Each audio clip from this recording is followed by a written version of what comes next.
আযান আল্লাহ আল্লাহ বলছে আযান দেওয়ার জন্য আল্লাহকে ডাক দিছে আল্লাহ বলতেছেন হাইয়া আলাস সালাহ নামাজের দিকে আসো নামাজের দিকে আসো হাইয়া আলাল ফালাহ কিসের দিকে আসো এই অর্থ একটা তাফসীর বলে দিয়ে এটা দেখেন আল্লাহ কি পরিমাণ দয়া আপনি আমার উপরে করছেন আল্লাহ বলেন হাইয়া আলাস সালাহ 24 ঘন্টার মধ্যে দিন রাত কত ঘন্টা আরে কত ঘন্টা হাইয়া আলাস সালাহ 24 ঘন্টার মধ্যে যদি প্রতি নামাজে আধা ঘন্টা ধরি 5 ওয়াক্ত নামাজে আড়াই ঘন্টা 5 ওয়াক্ত নামাজে আড়াই ঘন্টা আল্লাহ বলেন হাইয়া আলাস সালাহ আড়াই ঘন্টা নামাজের সময় দাও হাইয়া আলাল ফালাহ 24 ঘন্টা না আল্লাহ থেকে কল্যাণ লইয়া যাও সাইলেন্ট কয় ঘন্টা আরে ভাই সাইলেন্ট কয় ঘন্টা আড়াই ঘন্টা কল্যাণ দিলেন কয় ঘন্টা 24 ঘন্টা এরপরেও যে ব্যক্তি 24 ঘন্টা কল্যাণের জন্য আড়াই ঘন্টা আল্লাহকে দিতে পারে না ওই ব্যক্তি যদি বলে আমি আল্লাহর বান্দা এর লজ্জা নাই এর শরম নাই অতএব ভাই আল্লাহর বান্দা যদি হতে চাই আল্লাহর দেওয়া আমানত রক্ষা করতে হবে কিনা আরে হবে কিনা 3.5 বডির হিসাব হবে কিনা আরে হবে কিনা 3.5 বডির হিসাব দিতে হবে যৌবন শক্তির হিসাব দিতে হবে বাক শক্তির হিসাব দিতে হবে দৃষ্টি শক্তির হিসাব দিতে হবে এইরকম নাসিকা শক্তির হিসাব দিতে হবে মাথা যে ব্রেন শক্তি ব্রেন দিয়ে কত খেলা খেললাম জীবনে সবচেয়ে ব্রেন হলো তো রাজনীতিবিদরা কারা রাজনীতিবিদরা কেমন রাজনীতি এমন ব্রেন আল্লাহ তাআলা দিছে ব্রেন থেকে এমন ভাবে কাটায় বর্তমানে সুরাজনীতি নাই যা আছে কুরাজনীতি যা আছে কি রাজনীতি কুরাজনীতি একটার বিরুদ্ধে একটা এও লাগে পাপ করলে তো বলে বলেই না করলেও বলে নাকি এমন একটা রাজনীতি এমন একটা সমাজে আমরা বাস করি যে সমাজে আর সুরাজনীতি হয় না সমস্ত সমাজে সমস্ত প্ল্যাটফর্মের মধ্যে শুধু কুরাজনীতি চলছে এই জন্য ভাই আল্লাহ ব্রেন শক্তি দিলেন হিসাব নিবেন কিনা আল্লাহ আরে ভাই হিসাব নিবেন কিনা আল্লাহ ব্রেন শক্তির হিসাব নিবেন আল্লাহ আমাদের খাওয়াচ্ছে তার হিসাব নিবেন না আরে নিবেন না একটা উদাহরণ দেই বুঝতে সহজ হবে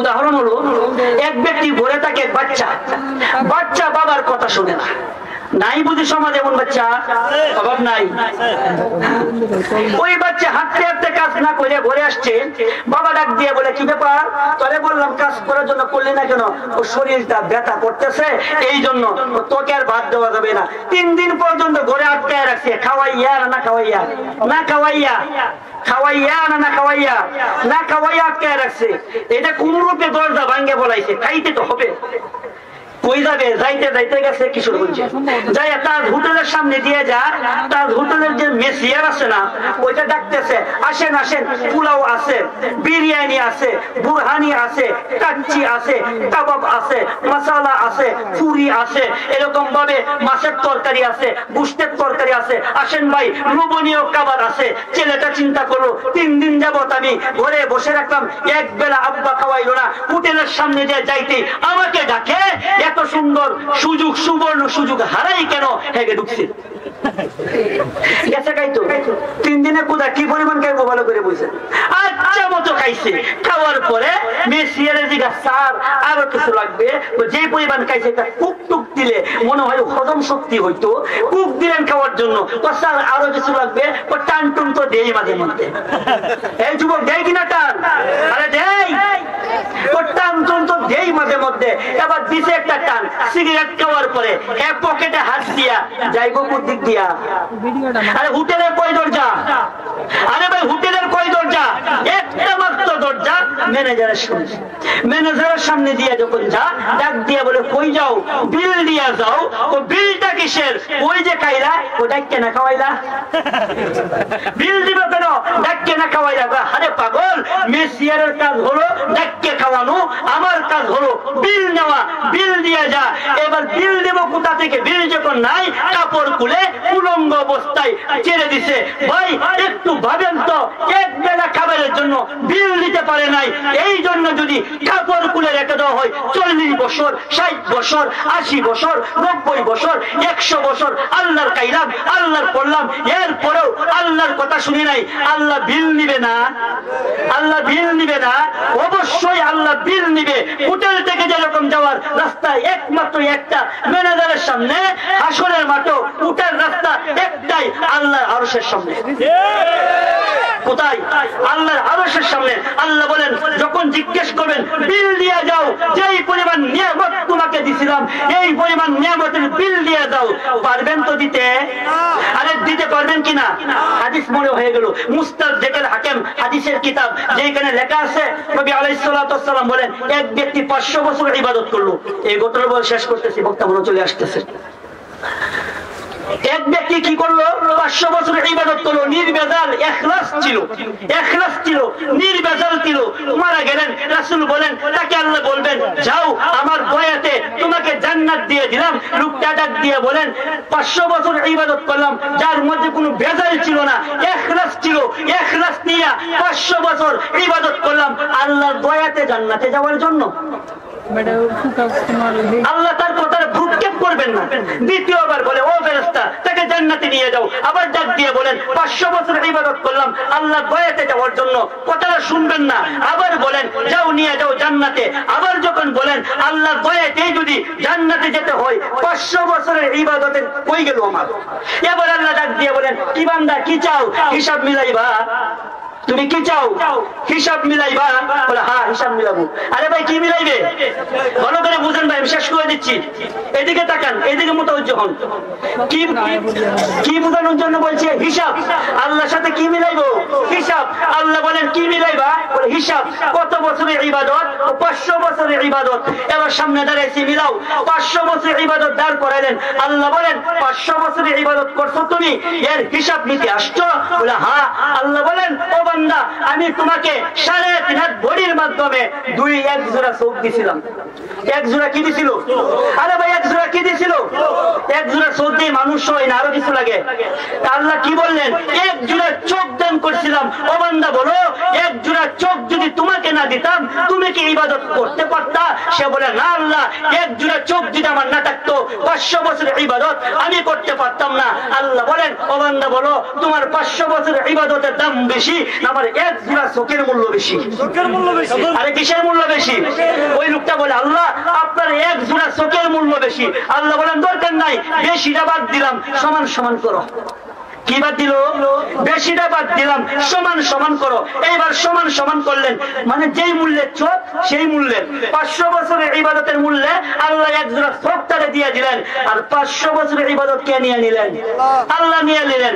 এবার দয়া করে বুঝে থাকলে বলেন ওই ব্যক্তির কাছে কয় বছরের ইবাদত আছে? নাই। শুধু এই ব্যক্তি মালিকাধীন কি হয়েছে? এক জোড়া চোখ। লোকটা খুশি, হিসাব দিয়ে দিছে, জান্নাতে যা। আল্লাহ ডাক দিয়ে বলেন কই যাও? ও জান্নাতে যাই। ও কেন? হিসাব মিলাইছি, তোর মিলছে আমার মিলে নাই। তুমি বান্দার মিলে গেছে, আমি আল্লাহর তো মিলে নাই। এই দিকে আই টান দিয়ে নিয়ে আসলেন। বলতেছে বান্দা এক জোড়া চোখের মূল্য 500 বছরের ইবাদত দিছো, দিয়ে বলতেছো হিসাব মিলে গেছে। ও বান্দা এক জোড়া কানের মূল্য দে, এক জোড়া হাতের মূল্য দে, এক জোড়া পায়ের মূল্য দে, নাসিকা শক্তির মূল্য দে, এরকম ব্রেন শক্তির মূল্য দে। কলবের মধ্যে যে তুমি দৈনিক 500 লিটার অক্সিজেন টানতা তার মূল্য তুমি দাও। এবার আর দেওয়ার ক্ষমতা নাই, কি দিবে? এক জোড়া চোখের মূল্যই তো 500 বছরের ইবাদত হয় না। এবার বাকিগুলা কি দিবেন? আল্লাহ ডাক দিয়ে কো ও ফেরেশতা কেসরা টেনে জাহান্নামে নিয়ে যা। টানতে শুরু করলেন। লোকটা ডাক দিয়ে বলেন আল্লাহ আমারে মাফ করে দাও, বুঝে গেছি 500 বছর কেন 5000 বছর 5 কোটি বছর ইবাদত যদি নির্বেজাল করি এর পরেও তোমার এক জোড়া চোখের মূল্য হবে না, হিসাব মিলাতে পারবো না, তোমার দয়া দিয়ে জান্নাতটা দিয়ে দাও। হাদিস বুঝছেন আপনারা? হাদিস বুঝে থাকেন দয়া করে বলেন 500 বছরের ইবাদত এক জোড়া চোখের মূল্য হইল না, আমার 70 বছরের ইবাদত হয়ে যাবে। 70 বছরের ইবাদত তো নামাজ ধরলাম মাত্র 20 বছর, নফল পড়ছি না 2 বছর, আবার 20 বছর নামাজ পড়লো, নামাজে মন কত দিকে গেল জীবনে, কি বলেন? কত দিকে গেল জীবনে। আবার নামাজও পড়লাম, চুরিও তো করি, মাঝে মাঝে মাসে লাইলো তো কাটি না, কাটে না? আরে কাটে কিনা সমাজে? যারা কৃষক, আমার কথা বলে যাওয়া, যারা কৃষক আছেন আমি আপনাদের কাছে হাদিস শোনাইয়া দেন, যেই ব্যক্তি নাকি নাঙ্গল দিয়ে লাইল কাইটা লাইলের কাছে যাইয়া কুনাবার টান দিয়ে যদি নিয়ে আসে যাতে মাটি ভেঙ্গে 4 আঙ্গুল বেড়ে যায়, পরিষ্কার ভাষায় রাসূল হাদিসে বলেন এইরকম ভাবে কোন ব্যক্তি 4 আঙ্গুল মাটি যদি আত্মসাৎ করে সে জেনে রাখো কাল কিয়ামতের মধ্যে 9.5 ইঞ্চি উপরে সূর্যকে নিয়ে তামার মাটির মধ্যে সমস্ত সমস্ত 7 তরফ জমিনের মাটি মাথায় নিয়ে আল্লাহ দাঁড় করায় রাখবেন। কে পারবেন সহ্য করতে? সমস্ত মাটি মাথায় নিয়ে দাঁড় করাবেন? পারবেন? আরে পারবেন নাকি? না পারলে পায়ে হাত থেকে বলি এমন কাজ আর করেন না। চারটে পারবো তো ইনশাল্লাহ? চারটে পারবো তো ইনশাল্লাহ? চারটে পারলে আমার এই কথাটা সাকসেস। আর চারটে না পারলে আপনার কান বাড়ি হইলো, আমার গলা বাড়ি হইলো, কিছু না। তাহলে আসেন, আল্লাহ পাক রব্বুল আলামিন যেই জায়গার মধ্যে কালকে মতো হিসাব নেন, হিসাব দিতে পারবো না।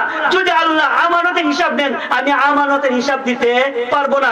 এই জন্য আমানতের হিসাব দিতে গেলে আমাকে আল্লাহর করণীয় কাজগুলা করতে হবে, বর্জনীয় কাজগুলা ছাড়তে হবে, হারাম কাজ ছাড়তে হবে, সুদ ছাড়তে হবে, ঘুষ ছাড়তে হবে, গান ছাড়তে হবে, নাচা গানা ছাড়তে হবে, ডান্স ছাড়তে হবে, পর্ন ভিডিও দেখা যাবে না, সিনেমা দেখা যাবে না। আরে ভাই যুবক, তোমার জন্য তো 72 জন হুর ওই জায়গায় দাঁড়াইয়ে আছে গান শোনানোর জন্য। কি গান শুনতে চাও? দুনিয়ার গানের জন্য মত। এমন মহিলার নাচ দেখো যেই মহিলার নাকের মধ্যে মহিলা থাকে, এমন মহিলার নাচ দেখো যেই মহিলার পেটের মধ্যে রক্ত থাকে, প্রতি মাসে সাপ্লাই হয়।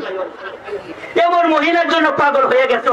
আরে ভাই, তোমার জন্য তো এমন মহিলা অপেক্ষা করতেছে যেই মহিলা নাকি দুর্গন্ধ হবে দূরের কথা, একটু যদি আটলান্টিক মহাসাগরের পানির মধ্যে পড়তো, মেশকে শরীর তার সাক্ষ্য দিচ্ছে ওই পানিটা মেশকে আম্বরের চেয়ে সুন্দর হয়ে যেত। কোন মেয়ে দরকার? দুনিয়ার টানা ওইটা। আরে কোনটা দরকার? ওইটা। প্রেম করলেও দিব। এই যুবক কি বলে? প্রেম করলেও দেয়, পর্ন ভিডিও দেখলেও দিবে। আরে ভাই, পর্ন ভিডিও দেখা, বিভিন্ন নেকেটের দিকে নিজের ব্রেনকে, মস্তিষ্ককে এইটার মধ্যে জাবিত করাই তো হলো পশ্চিমার একটা চক্রান্ত। তারা চিন্তা হলো পর্নের মাধ্যমে যুবক ছেলেদেরকে আক্রাইয়া দিব, ওই জায়গায় তাইকে মাস্টার বেশনের মধ্যে, হস্তমৈথনের মধ্যে নিজের যৌবন শক্তি কই করে বলবে, পেশি শক্তি থাকবে না। যুদ্ধের সময় যখন হবে সে আর সাহসও পাবে না যুদ্ধ করার। এটা তার একটা সূক্ষ্ম চাল। আমরা কত বড় বলদ, আমার চেয়ে বলদ ভালো মনে করি আমি। এত বড় চাল দিল আমার বিরুদ্ধে, আমি চালটা বুঝেই না, এটাকে কেতমত মনে করে কিছুটা সময় কি প্রশান্তি। ভাই দেখলেন, চইতেও পারলেন না, না সইছেন গিয়া? আরে মোবাইলে দেখলেন, সইছেন তারে?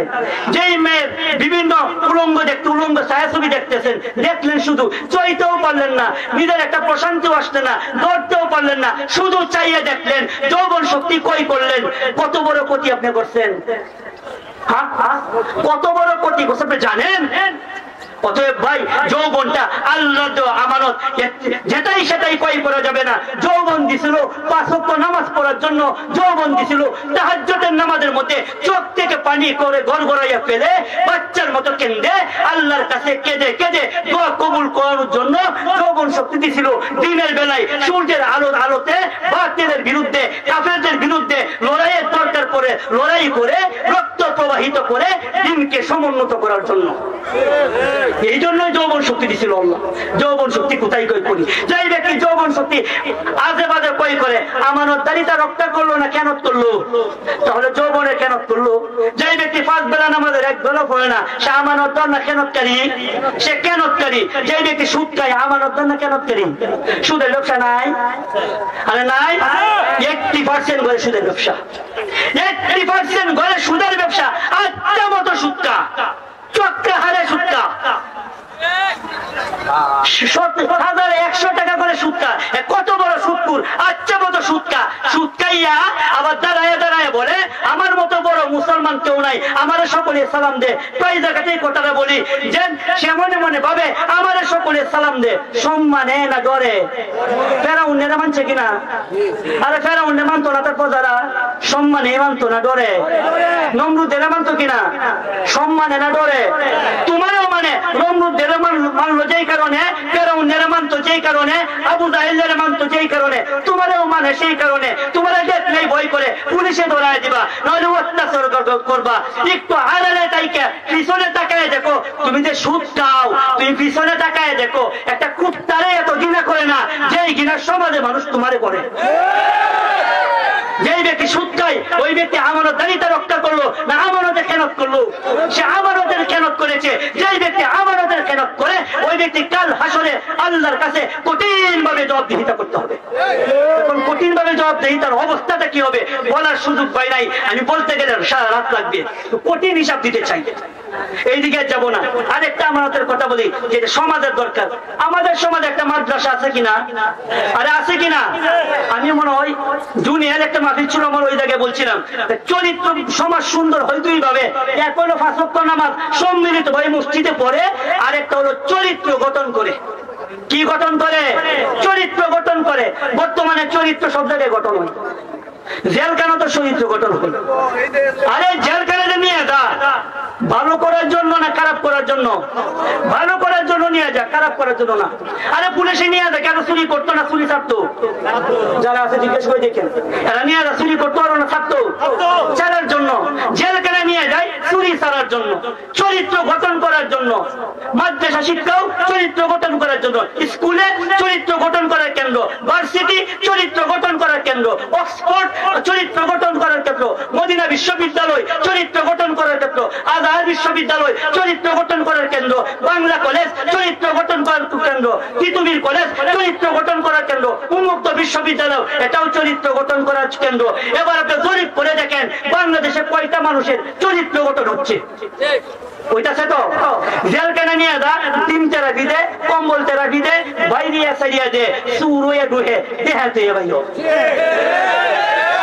দেখেন চুর হয়ে ঢুকে, ডাকাত হয়ে বের হয়। এটা যেরকম বাঙালি কিছু মশা আছে, কয়েলে ধরে না, কয়েল ধোয়া খাইতে খাইতে এখন মশা বলে ধোয়া খাইতে খাইতে অভ্যাস হয়ে গেছে, এখন আর ধোয়া ধরে না। ঠিক তদ্রুপ ভাবে জেল কাটতে কাটতে, পুলিশের মাইর খাইতে খাইতে আর ধরে না, এখন ডাকাত হয়ে বের হয়েছে। পুলিশে প্রশাসনে মনে করে 18 কোটি জনগণ পুলিশ পিটাইয়া, এরকম ভাবে সেনাবাহিনী দিয়া, এরকম ভাবে বিজিবি দিয়া, নৌবাহিনী দিয়া, এরকম বাহিনী দিয়ে পিটাইয়া বুঝি মানুষ ঠিক করে ফেলবে। আশ্চর্যের বিষয়, এক বেডিরে তো ঘরের বেড়াই ঠিক করতে পারে না। পারে? পারে? উদাহরণ দিব, উদাহরণ শুনুন। এক বেডি জামাইরে গোলামের ঘরে গোলাম ডাকছে। নাই এমন মহিলা? আরে নাই, গোলামের ঘরে গোলাম ডাকছে। এইটারে মারতে মারতে, হ্যাঁ আমার খাইয়া আমার পরে আমাকে গোলাম ডাকিস, এমন মার দিছে। এইটা এবার কালমা শরীফ পড়া শুরু করছে। মানে কি বাঁচবো না মরবো? আরে মরবে না বাঁচবে? মরবে। আরে হুজুর হাইটা যা, হুজুর চিন্তা করলো এরে মারছে কেন? মারছে গোলামের ঘরে গোলাম ডাকছিল। কি জন্য এমনি মারে? কি পরে কি যেন মুখে বিড়বিড় করে বলতেছে। হুজুর ভাবছে কালমা পড়তেছে, কানটা মুখের দ্বারা নিছে, যাইয়া শুনে বলে ও গোলামের ঘরে গোলাম, ও গোলামের ঘরে। দয়া করে বলেন মারছিল কেন? আরে মারছিল কেন? গোলাম ডাক বন্ধ করার জন্য। বন্ধ হয়েছে তো, বেড়া বেড়ে বাইরে ঠিক করতে পারে না, প্রশাসনে 18 কোটি মানুষ বাইরে ঠিক করবে। ডাকাত কিসের জ্বালায় ডাকাতি করে, চুর কিসের জ্বালায় চুরি করে, জিনাকুর কিসের জ্বালায় জিনা করে, এইটার জানে কে? আরে কে জানে? আল্লাহ। এই জন্য বলে চুর কিসের জ্বালায় চুরি করে, জিনাকুর কিসের জ্বালায় জিনা করে, ডাকাত কিসের জ্বালায় ডাকাতি করে, একমাত্র আমি জানি। ঔষধ দিলাম কোরআনে, বাস্তবায়িত হয় মাদ্রাসায়। বাস্তবায়িত হয় মাদ্রাসায়। ওষুধ দিলাম কোরআনে, বাস্তবায়িত হয় মাদ্রাসায়। তুমি যদি মাদ্রাসার এরকম মাদ্রাসার সাথে থাকতে পারো, মাদ্রাসার সাথে সম্পৃক্ত থাকতে পারো, তুমি যদি আলেমদের সাথে সম্পৃক্ত থাকতে পারো, তুমি কোরআনের পরশে থাকতে পারবা। কিসের পরশে? কোরআনের পরশে থাকতে পারবা। আর যদি কোরআনের পরশে তুমি থাকতে পারো, তোমার কপাল তো খুলে গেছে। কোরআনের পরশে থাকলে চুরি করা যায়, কোরআনের পরশে থাকলে বুঝি ডাকাতি করা যায়, কোরআনের পরশে থাকলে জিনা করা যায়, কোরআনের পরশে থাকলে বিভিন্ন অপকর্ম করা যায়। কখনোই করা যায় না। তাহলে একটা মানুষকে চুর থেকে বাঁচাই, ডাকাতি থেকে বাঁচাই, আব্বা আম্মার সাথে বেয়াদবি থেকে বাঁচাই, আব্বার জন্য দরকার শিক্ষা, এরকম ভাবে সমাজের মধ্যে মুরব্বীদের সাথে বেয়াদবি করলে গুনাহ, এই গুনাহ থেকে বাঁচাই একমাত্র কোরআনে বাস্তবায়িত হয় মাদ্রাসায়। বাস্তবায়িত কোথা হয়? মাদ্রাসায়। কারণ আল্লাহ মাদ্রাসা শিক্ষকদেরকে একটা সবক কোরআনে দিয়ে দিচ্ছেন। কি বলেন? ফালাউলা নাফারা মিন কুল্লি ফিরকাতিন মিনহুম তাইফাতুন লিয়াতাফাক্কাহু ফিদ-দ্বীন। মুফাসসিরিন এবং তাফসীরের কিতাবে এই আয়াতের ব্যাখ্যায় লেখেন যে এইখানের মধ্যে আল্লাহ পরোক্ষভাবে আলেমদেরকে বুঝাইয়া দিলেন, মাদ্রাসার শিক্ষকদেরকে বুঝাইয়া দিলেন, যাদেরকে তুমি শিখাইবা শুধু শিখাইবা না, শিক্ষার সাথে দীক্ষাও দিবা, শিক্ষার সাথে দীক্ষাও দিবা। শিক্ষাকে বলা হয় শরীয়ত, দীক্ষাকে বলা হয় মারেফত। শিক্ষাকে কি বলা হয়? শরীয়ত। দীক্ষাকে কি বলা হয়? মারেফত। বর্তমানে মারেফত তো চাই বাবার মাথারও,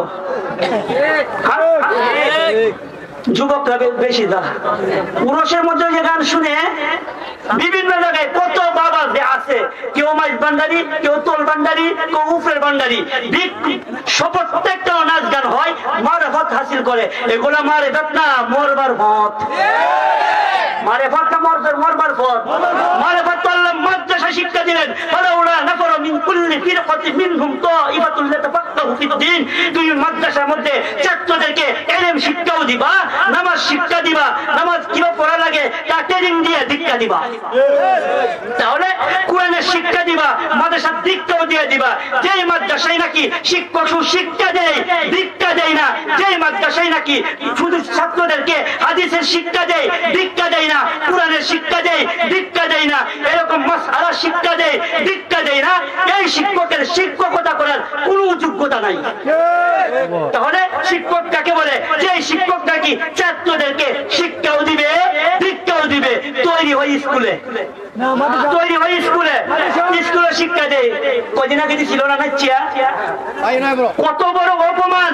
ছাত্রের সামনে শিক্ষককে নাচাই, ছাত্রের সামনে শিক্ষক নাচে, শিক্ষক ডান্স দেখা, ছাত্রদেরকে গান শোনাই, ছাত্রদেরকে হারাম শিক্ষাই যদি আমি ছাত্রকে দেই, অশালীন শিক্ষাই যদি ছাত্রকে দেই, ছাত্র শিখবে কি?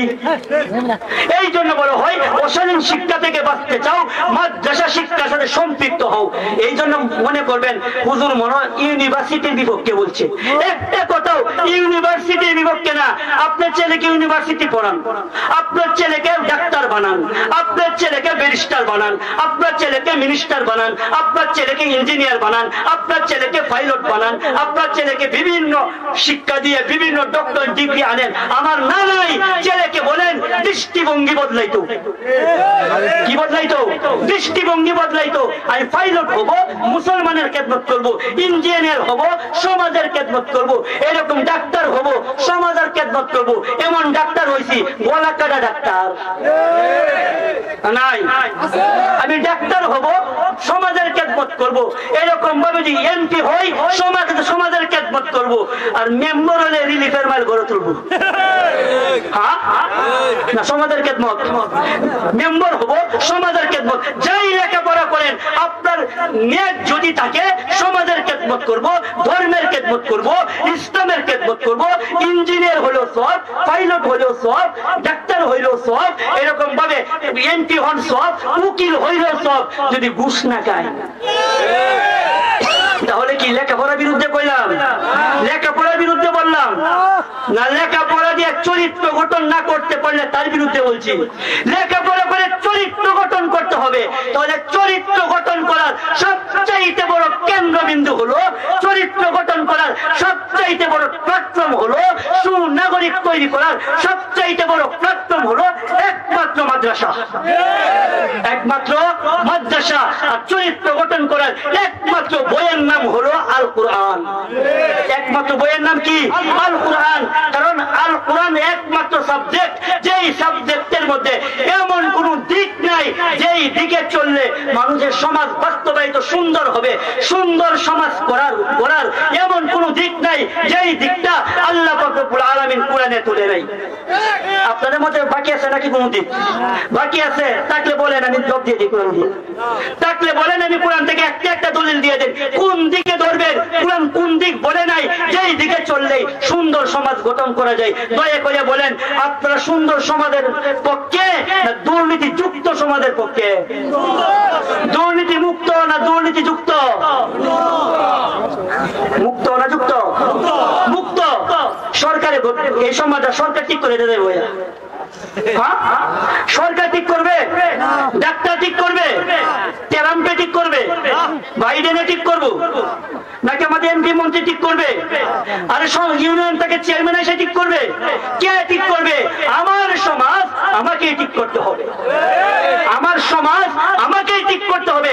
এই ঠিক করার জন্য সবার আগে আগাইতে হবে পুরা মানুষে। না যুবকে? আরে কে কে আবু জাহেল মারছিল? কে? আরে আবু জাহেলকে কে মারছিল? বৃদ্ধ মানুষে না 8-10 বছরের বাচ্চা? 8-10 মুআজ মাআব্বাস, দুইটা বাচ্চা। আমি ঘটনা বলবো না, শুধু সারাংশটা বলি। দুইটা বাচ্চা বদরে প্রান্তরে গেছে। আব্দুর রহমান ইবনে আউফ, বুখারী হাদিস, আব্দুর রহমান ইবনে আউফ বলেন, আমি যুদ্ধের মধ্যে দাঁড়াই আছি, আমার দুই পাশে দুইটা বাচ্চা দাঁড়াইছে, তরবারি ধরতেও পারে না, তরবারি ধরতেও পারে না, লড়াইতেও পারে না। ছোট বাচ্চা, 8 বছরের বাচ্চা তো তরবারি লও, ফুটবল খেলে, বাজার করায়। আরে বাজার ওদের এটারে বাজারেও তো দেয় না। 8-10 বছরের বাচ্চা আব্দুর রহমান ইবনে আউফ একজন বীর যোদ্ধা, তার সামনে দাঁড়াইলেন। উনি বলেন, দুইটা বাচ্চা আমার সামনে, মনে মনে বয়ে ফেলে, কায়ার কাম পাইল না, এই দুইটা বাচ্চা আমার সামনে আসছে, আমি বাঁচবো না বাচ্চা বাঁচাইবো? কি চিন্তা করে? আমি বাঁচবো না বাচ্চা বাঁচাইবো, আমি নিজেকে বাঁচাইবো না বাচ্চাকে বাঁচাইবো, এমন চিন্তা যখন করতেছি, মনে মনে বাচ্চাদেরকে বকতেও আছি, এই বাচ্চাগুলো আমার সামনে কেন? ঠিক ওই মুহূর্তে 8 বছরের 10 বছরের বাচ্চা ডাক দিয়ে বলে, ইয়া আম্মি আইনা আবা জাহেল, ও আমার চাচা আবু জাহেল কোথায়? আরে কে জিজ্ঞেস করে? 10 বছরের বাচ্চা বলে, ইয়া আম্মি আইনা আবা জাহেল। আমি স্তম্ভিত হয়ে গেলাম, আবু জাহেলের নাম শুনলে আমার টেন কাঁপে। 10 বছরের বাচ্চা বলে, আবু জাহেল কোথায়? নীরবতা ভেঙে 8 বছরের ছোট বাচ্চাও বলে, ইয়া আম্মি আইনা আবা জাহেল, ও আমার চাচা আবু জাহেল কোথায়? এবার জিজ্ঞেস করলাম, ভাতিজারা আবু জাহেল দিয়ে কি করো?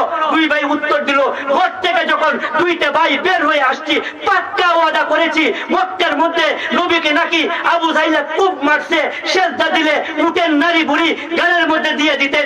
এই আবু জাহেলের জন্য কাব্যের গুস্ত চলে গেছে, এই আবু জাহেলের জন্য বেলালের কণ্ঠ নিস্তব্ধ হয়ে গেছে। ওই আবু জাহেল যুদ্ধের ময়দানে আসছে, দুই ভাই পাক্কা ওয়াদা করলাম, এই যুদ্ধের ময়দানে হয়তো আবু জাহেল থাকবে, না হয়তো দুই ভাই থাকবো। ভাই কত বছরের বাচ্চা? আরে ভাই কত বছরের বাচ্চা? 8-10 বছরের বাচ্চা পাক্কা ওয়াদা করলেন। হঠাৎ দেখে আবু জাহেল যা। আরে কে যা? আবু জাহেল যা। আবু জাহেল যখন যাচ্ছে, আব্দুর রহমান ইবনে আউফ বলেন, ভাতিজারা ওই যে তোমাদের শিকার, ওই যে তোমাদের শিকার, লাল উটের মধ্যে সেনাপতি মশাই। উনি কি সেনাপতি মশাই যুদ্ধে আসছে, লাল উটের উপরে কোন বর্ণনায় আসছে বড় একটা ঘোড়ার উপরে। দুই বাচ্চা যখন দেখলেন আবু জাহেল আসতেছে, আব্দুর রহমান ইবনে আউফ বলেন, দুইটা বাচ্চা বাস পাখির মতন ওই দুই আবু জাহেল উপর ঝাঁপাইয়া পড়ছেন। আবু জাহেল তো উপরে, দুই ভাই নিচে, তরবারি দিয়ে ধরতেও পারে না।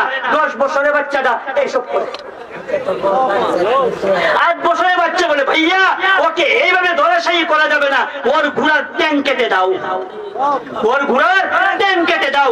এই কথা শোনার পরে ঘোড়ার ট্যাং যখন কেটে দিলেন, ধরাশায়ী হয়ে আবু জাহেল পড়ে গেলেন। আব্দুল্লাহ ইবনে মাসউদ রাদিয়াল্লাহু তাআলা আনহু কোথায় যেন ছিলেন, যখন দেখলেন দুই ভাই আবু জাহেলকে ধরাশায়ী করে ফেলেছে, কিন্তু মারতে পারবে না, সে তো শক্তিশালী। আব্দুল্লাহ ইবনে মাসউদ এসে আবু জাহেলকে কতল করে জাহান্নামে পাঠিয়ে দিয়েছে। হাদিস যদি বুঝে থাকেন দয়া করে বলেন, ইসলামকে উপরে ওঠানোর জন্য কত বছরের বাচ্চা আগাইছিল? 8 বছরের বাচ্চা। আরো মজার ব্যাপার, মুআওয়াজ যুদ্ধ করতে করতে ডান হাতটা কেটে গেল। কত বছরের বাচ্চা? 10। কত বছরের? 10 বছরের বাচ্চার ডান হাতটা কেটে গেছে। ডান হাতটা এইখানে ফেলে যুদ্ধ করতেছে, যুদ্ধ করতে করতে হাতে যখন ডিস্টার্ব করে, পায়ের পরে হাত কইয়া টান দিয়ে হাত ছিঁড়ে ফেলে দিচ্ছে। বাবা যাই ভাই, ইমান তো তাদের মধ্যে ছিল। ইমান কার কাছে শিখি?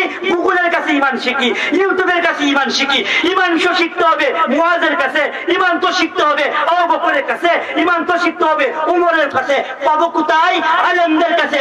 কেন্দ্রবিন্দু মাদ্রাসা, কেন্দ্রবিন্দু মাদ্রাসা। এই জন্য ভাই আমরা যারা আমানতদারিতা রক্ষা করব, কয়টা আমানতের কথা বলছিলাম? একটা আমানত বলতে শুরু করছিলাম, মাদ্রাসার আমানত। কিসের আমানত? কেন্দ্রবিন্দু মাদ্রাসা। এই মাদ্রাসার দ্বারা সুনাগরিক গঠিত হয়। এই জন্য কি গঠন করা হয়? সুনাগরিক গঠিত হয়। এই মাদ্রাসায় কোরআন শিক্ষা দেওয়া হয়। কোন ব্যক্তি যদি মাদ্রাসার বিরুদ্ধে কথা বলে, ওই ব্যক্তি মাদ্রাসার বিরুদ্ধে কথা বললো না পরোক্ষভাবে আসহাবু সুফফার বিরুদ্ধে কথা বললো। ভাই এদিকে মতোজ্জ হন, এদিকে বিশেষ করে দেব, আসলেই শেষ করে দেব।